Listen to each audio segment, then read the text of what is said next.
বিসমিল্লাহির রহমানির রহিম। আসসালামু আলাইকুম। জনতার রান্নাঘর থেকে সবাইকে জানাচ্ছি শুভেচ্ছা। আশা করি সবাই ভালো আছেন। আজকে যে রেসিপিটি করব সেটা হচ্ছে আলুর পরোটা। এটা একটা ভিন্ন ধর্মীয় বা ভিন্ন স্বাদের একটা পরোটা। এটা ছোট বড় সবাই খেতে পারবে। কোনো ঝাল বা কোনো মশলা কোনো কিছু থাকবে না। আপনার ছোট বাচ্চা তারাও খেতে পারবে। এই পরোটা বানানোর জন্য আমি 2 কাপ এখানে ময়দা নিয়ে নিয়েছি।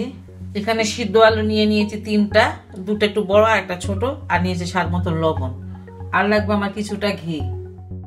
আলুগুলো এখন আমি গ্রেট করে নেব। মোটার দিক থেকে করব।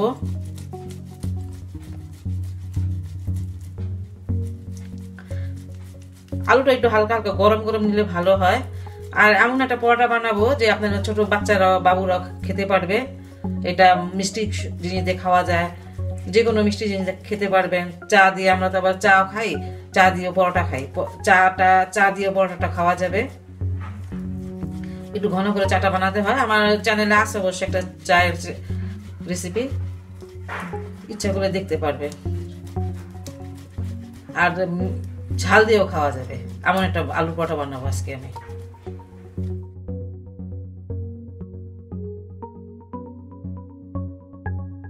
আর আলু আপনাদের পছন্দ মতন দিতে পারেন, এটা কোনো মাপ নেই। কেউ হয়তো একটু বেশি দিতে পারে, একটু কম দিতে দেয়। আলুর পরোটা যেহেতু আলুটা একটু বেশি লাগে।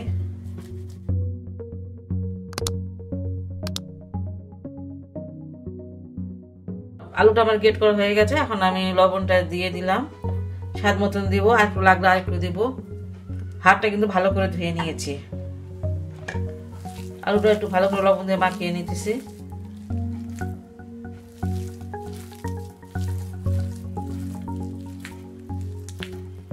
এটা চামচের সাহায্যে করা যায় না, কারণ এটা ডো বানাবো একটা আমি।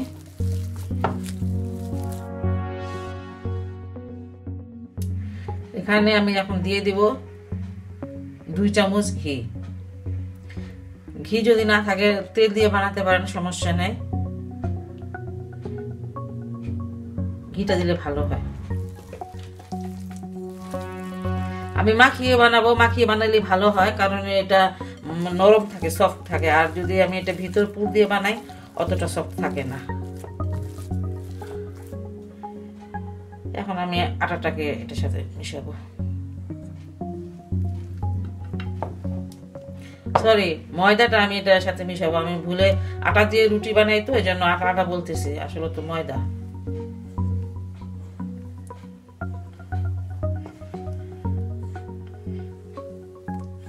আলুটা দিয়ে মাখাচ্ছি। আর যদি পানি লাগে তাহলে অবশ্যই দিব।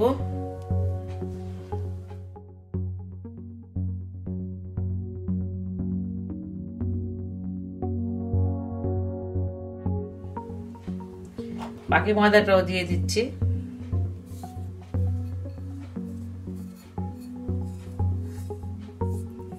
আপনারা আলু পরোটা যদি বানান, এখন তো নতুন আলু দিয়ে বানাবেন না, পুরান আলু দিয়ে বানাবেন। নতুন আলুটা সিদ্ধ করলে এখন শক্ত হয়ে যায়, আর পুরান আলুটা সফট থাকে।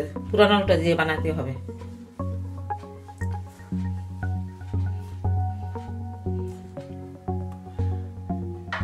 আমি এখানে একটু গরম পানি নিয়ে নিয়েছি।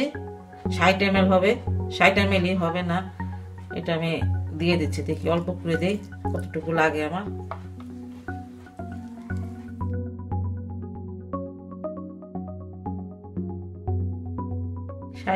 লাগবে। বেশি পানি দিবেন না, কারণ আলুর ভিতরে তো পানি আছে। আমি কিন্তু গরম পানিটা দিয়েছি। শীতের দিন গরম পানিটা না দিলে ঠান্ডা পানি দিয়ে ভালো হবে না। আলুটা একটু গরম গরম নিয়েছিলাম আমি।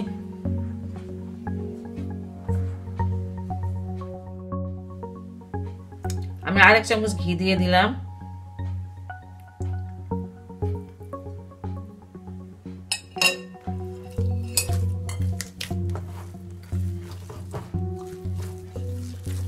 ডোটা একটু ভালো করে সময় নিয়ে মাখিয়ে নিতে হবে।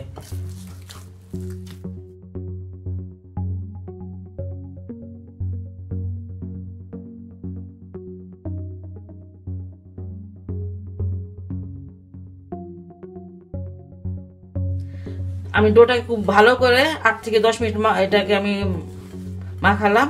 এখন আমি এটাকে একটু রেস্টে রেখে দিব 10 মিনিটের জন্য। এটা ঢেকে রেখে দিব। 10 মিনিট পর আমি আসলাম। এখন আমার ডোটা রেডি পরোটা বানানোর জন্য। আমি আর একটু মাখিয়ে নেব। একটু হাতে তেল লাগিয়ে নিয়েছি সামান্য একটু।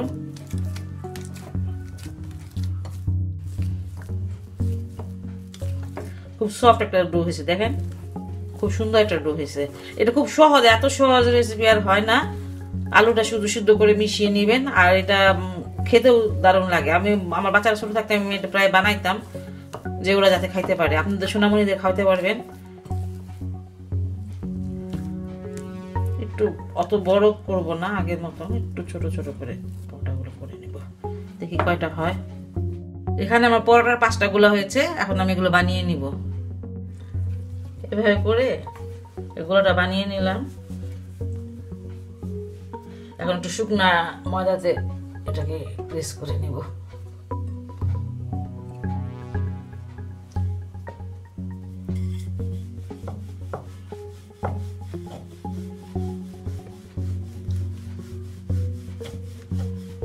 এগুলো দেখা যাচ্ছে, এগুলো কিন্তু সব আলু দেখা যাচ্ছে।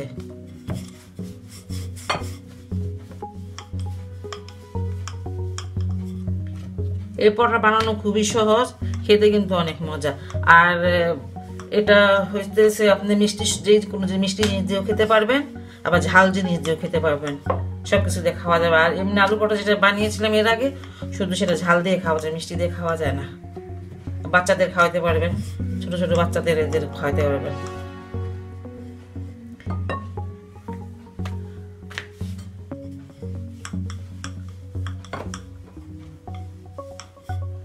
এবার সেটা হয়ে গেল আমার বানানো।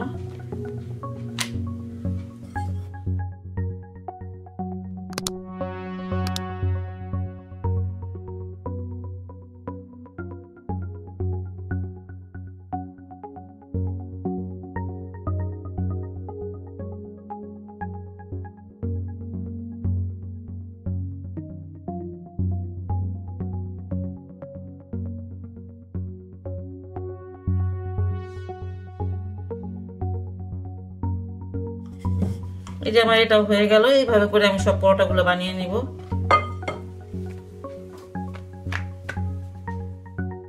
আলু পরোটাগুলো আমার বেলা হয়ে গেল। এখন আমি এগুলো ভেজে নিব।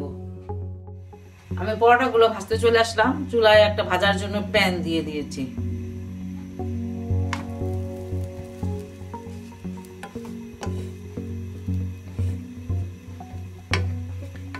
আমি এক পাশে একটু ভাজলাম, এটা এখন উল্টিয়ে দিব।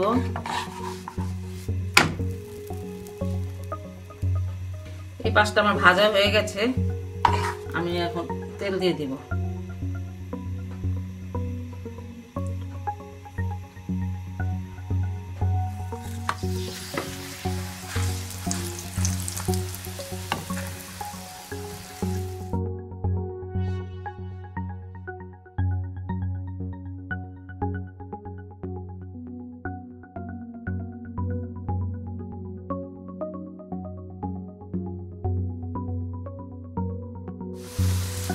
আলুটা একটা খুব সুন্দর ঘ্রাণ বের হয়েছে।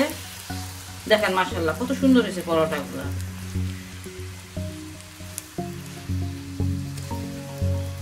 পুরোপুরি ফুলছেও সুন্দর হয়েছে। আর এগুলা মানে বারবারই বলতেছি, যার কারণে এগুলো বাচ্চারাও খেতে পারে। আর বাচ্চারা কোনো জিনিস খেতে পারলে খুব ভালো লাগে সেই জিনিসটা। আমি এটা উঠিয়ে ফেলছি। এটা কিন্তু আমার ভাজা হয়ে গেছে দৈনন্দিন। দেখেন এটা আমি উঠিয়ে নিচ্ছি। আর একটা পরোটা আমি চুলায় দিয়ে দিলাম। এটা আমি সুন্দর করে ভেজে নিব। আমি এটা উঠিয়ে দিচ্ছি। এটা আমি তেল দিয়ে দিচ্ছি।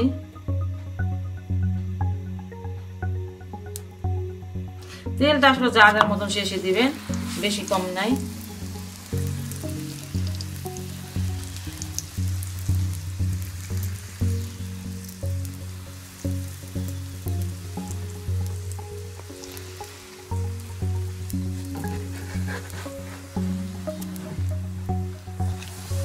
দেখেন মাশাআল্লাহ কত সুন্দর হয়েছে। ভাজা ফুলছেও, ভাজাটাও সুন্দর হয়েছে। আলুর একটা ঘ্রাণ বের হয়েছে। আপনারা যদি কেউ চান তাহলে ঘি দিয়েও ভেজে খেতে পারেন, অনেক মজা লাগে ঘি দিয়ে ভাজলে। এটা আমি উঠিয়ে নিচ্ছি। আমি একে একে সব পরোটাগুলো ভেজে ফেললাম। খুব সহজ একটি রেসিপি, আর এমনি খুবই মজাদার, অন্যরকম একটা আলুর পরোটা। আপনারা বাসায় অবশ্যই অবশ্যই ট্রাই করবেন। আর যদি আমার এই রেসিপিটা আপনার ভালো লাগে তাহলে অবশ্যই আমার চ্যানেলকে লাইক, কমেন্ট এবং সাবস্ক্রাইব করবেন। সেগুলো সবাই ভালো থাকুন, সুস্থ থাকুন এবং নিরাপদে থাকুন। আল্লাহ হাফেজ।